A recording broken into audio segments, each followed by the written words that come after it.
জাতীয় কবি কাজী নজরুল ইসলামের সমাধিতে শ্রদ্ধা নিবেদন শেষে কথা বলছেন বিএনপির ভারপ্রাপ্ত মহাসচিব রুহুল কবির রিজভী। সরাসরি যাচ্ছি সেখানে। তার 50তম মৃত্যুবার্ষিকী আজ। তিনি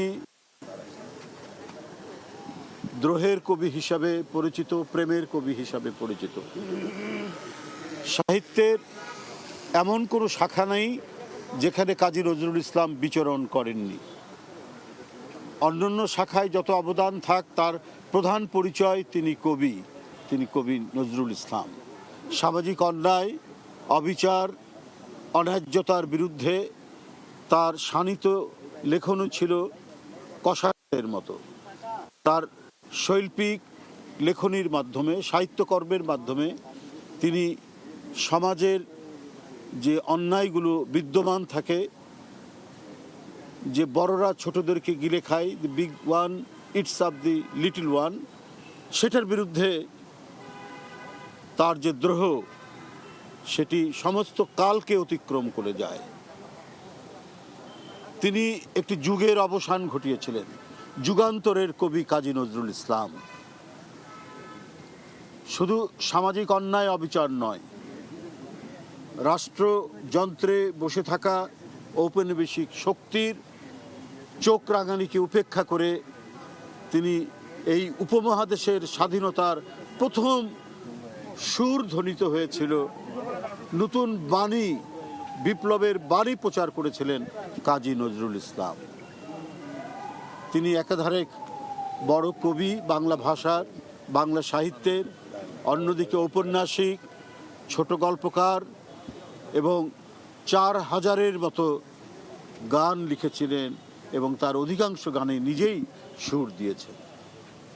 এত বড় এক প্রতিভা এই বাংলাভাষী মানুষের মধ্যে খুব কমই জন্মেছে। আমরা যখন আজও জুলুমের মধ্যে পড়ি, নিপীড়নের মধ্যে পড়ি, অত্যাচারের মধ্যে পড়ি, যখন দেখি চারিদিকে হতাশা ছেয়ে গেছে, ফ্যাসিবাদ ব্যাপৃত হয়েছে আমাদের দেশের আকাশে, তখন আমাদেরকে প্রতিবাদ করতে শিখিয়েছে কাজী নজরুল ইসলাম। এবং তার কবিতা, তার গান আমাদেরকে অনুপ্রাণিত করেছে। যত বড়ই শৃঙ্খল হোক, যত বড়ই চেইন হোক, যত বড়ই নিপীড়নের খড়গ হোক, সেই খড়গকে সমূলে উৎপাটিত করে সেটিকে ভেঙে রাস্তায় নামতে এবং অন্যায়কে দূরীভূত করে ন্যায় প্রতিষ্ঠিত করতে কাজী নজরুল ইসলামই হচ্ছে আমাদের প্রধান অনুপ্রেরণার উৎস, চালিকা শক্তি। তরুণ, কিশোর, শিশুরা নজরুলের গান গাইতে গাইতে রাস্তায় নেমেছে। নজরুল দিয়েছে এক বড় শক্তি। কাজী নজরুল ইসলাম আমাদের জাতীয় কবি। তাই আজও যখন এই দেশকে নিয়ে কেউ কোনো ষড়যন্ত্র করে, চক্রান্ত করে, আমাদের সার্বভৌমত্বকে দুর্বল করতে সচেষ্ট হয়, আমাদের স্বাধীনতাকে বিপন্ন করতে সচেষ্ট হয়, তখন তার বিরুদ্ধে দ্রোহের যে আগুন জ্বলে উঠে, তার প্রধান উৎস হচ্ছে কাজী নজরুল ইসলাম, তার গান, তার কবিতা, তার উপন্যাস, তার লেখনী। বন্ধুরা আমার, আজ 50তম মৃত্যুবার্ষিকীতে আমরা তার প্রতি জানাচ্ছি শ্রদ্ধা। আমরা তার আত্মার মাগফিরাত কামনা করছি।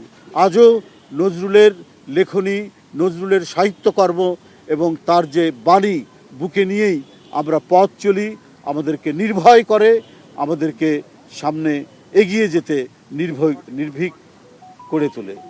নজরুল আমাদের শক্তির একটি উৎস, অন্যায়ের বিরুদ্ধে প্রতিবাদের। আমি আবারও তার আত্মার প্রতি মাগফিরাত কামনা করছি। আজকের 50তম মৃত্যুবার্ষিকীতে ইনশাআল্লাহ আমাদের এই দেশে এখন যে নজরুলের মতো এই মহিরুহু প্রতিভার যে দরকার, কি বলে, যে তার চর্চা দরকার, অনুশীলন দরকার, সেটি আবারও শুরু হয়েছে। এবং নজরুলকে আমাদের জাতীয় জীবনের প্রত্যেকটি ক্ষেত্রে আমাদের উনি পাশে থাকেন, আমাদের হৃদয়ে থাকেন।